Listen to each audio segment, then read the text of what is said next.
या न्यूज बुलेटिनचे सहप्रायोजक आहेत गोकुळ. मुरगुड इथं मंडलिक गटाच्या वतीनं पार पडलेल्या स्नेहमेळाव्यात शहरातील जवळपास 100 ज्येष्ठ कार्यकर्त्यांचा शाल पुष्पहार देऊन सत्कार करण्यात आला.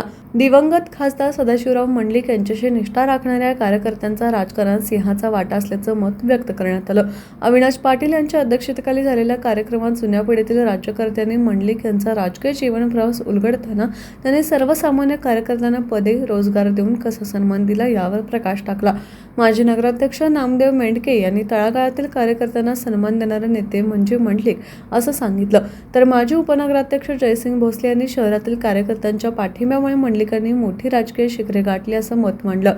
यावेळी वकील रेखा भोसले, पी.व्ही. पाटील, पी.एस. दरेकर आदींची भाषणे झाली. मेळाव्यास माजी नगराध्यक्ष सुखदेव येरुडकर, माजी नगरसेवक शिवाजी चौगुले, सुहास खराडे, दत्ता मंडलिक, भगवान लोकरे, संभाजी अंगज आदी मान्यवर उपस्थित होते.